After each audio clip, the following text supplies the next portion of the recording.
هديك دلوقتي حكاية مش زي أي حكاية، دي قصة بطل مولود وسط النار، ولو وقع العالم كله هيقع. استعد لأن اللي جاي هيقلب دماغك، ويلا بينا نبدأ الحكاية. من زمان قوي قبل ما النار الحروب تولع، وقبل ما الناس تنسى يعني ايه سلام، كان في عالم غريب متقسم الى 4 قبائل: قبيلة النار، وقبيلة الهواء، وقبيلة المياه، وقبيلة الارض. وكل قبيلة فيهم ناس عندهم قدرات بتتحكموا في عناصر بتاعتهم، بس كان في واحد بس يقدر يتحكم في ال4 عناصر، وده كان اسمه الافاتار، وكان دوره يحافظ على توازن الدنيا. بس فجأة اختفى. عدى على اختفائه مئات السنين، وفي الوقت ده قبيلة النار طلعت وقلبت الدنيا نار ودخان، جيوش سفن دمار، كلهم بيحاولوا يسيطرون على العالم، والافاتار ولا حس ولا خبر. في جنوب الدنيا، وتحديدا في قبيلة المياه الجنوبية، كانت كتريا بنت شجاعة وعندها قدرات التحكم في المياه، بس لسه مبتدئة، واخوها سوكا جدع وشجاع بس مالوش في السحر. بس في يوم وهما بيصطادوا لقى حاجة غريبة تحت الجليد. كتريا بتقول له بص يا سوكا، في حاجة هناك كده. سوكا بيقول لها بلاش عباس يا كريا، دي أكيد ممكن تبقى مصيبة. لكن الفضول لعب بيها، خدت منه العصاية ورايحة تضرب الجليد، وفجأة نور فظيع خرج من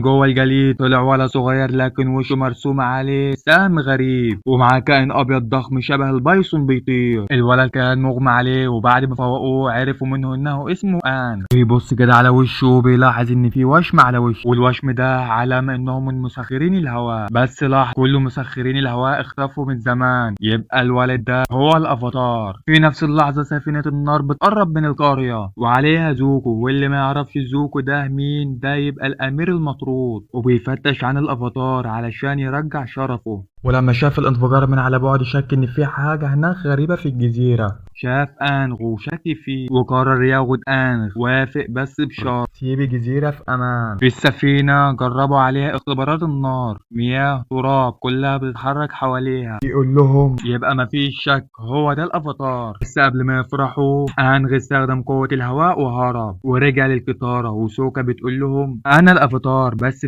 فقدت الذاكرة ومش عارف انا كنت فين طوال الوقت ده. انغ رجع للمعبد بتاعه، بس لقي كل اللي يعرفه مات. قبيلة النار هجمت وقتلت كل مسخرين الهواء. الولد دخل في حالة انهيار. تريا وسوكي هديوا وقالت له انت مش لوحدك، وقرروا يخرجوا معاه في رحلة علشان يتعلموا بقى العناصر. اول واجهة قبيلة المياه الشمالية، هناك قابلوا الامير يو اللي عنده قدرات مياه خارقة. زيكو لسه بيطاردهم، وملك النار بيضغط عليها، هاتوا باي تمن، يا تبقى امير يا تنهار. والصراع الداخلي جوه زيكو بيجري بين الواجب وبين الحقيقة اللي بدأت تظهر له. هل انغو هو العدو ولا هو الامل؟ انغو ادرك ان مهمته مش سهلة، وانه مش بس لازم يتعلم بقى العناصر، ده لازم يواجه الماضي ويواجه قبيلة النار، وبعدين ويعد التوازن للعالم، لانه مش مجرد ولد، ده اخر مساره، وده الافاتار. والحكاية لسه في اولها. قبيلة النار موقفتش ملك النار. اوازي كان بيحضر ليوم اسمه الكهسوف، يوم ما فيش فيه شمس، يوم ضعفه، يوم قوتهم لو ما تحاسبوش صح. بس انغ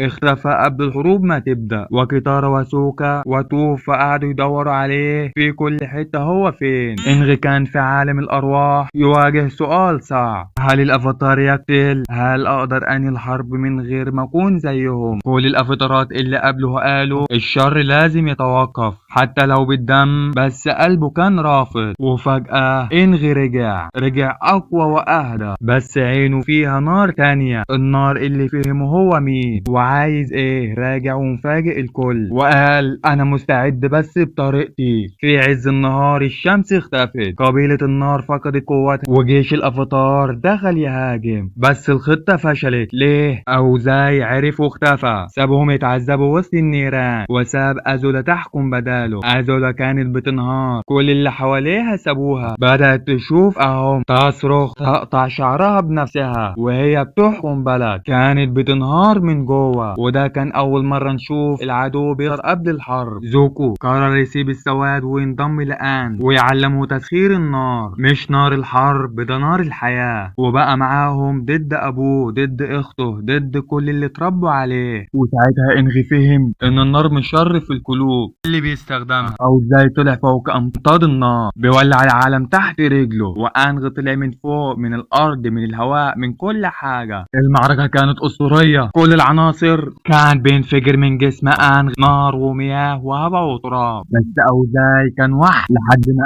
انغي دخل في حاله الافاتار. بس قبل ما يخلص عليه وقف وقال له لو قتلت هتبقى زيه. وهنا عمل حاجه محدش عملها قبله، سحب قوته بالكامل وزيد حرام من النار من اي عنصر، وبقى بشر عادي. هوكو بقى الملك النار الجديد، ووعد الناس مش هنحكم بالنار، هنحكم بسلام. وانغ وقف على جبل عالي بطل الدنيا وقال دلوقتي انا مستعد اكون الافاتار. وساعتها العالم اتنفس، مش لان الحروب خلصت، لا، بس الان في ولد صغير من الهوا قرر يغير مصير العالم. النهاية يا صاحبي دي كانت بداية السلام وبداية الأسطورة اسمها الأفاتار، آخر مسخرين الهواء. لو عجبك الفيديو دوس لايك واشترك في القناة.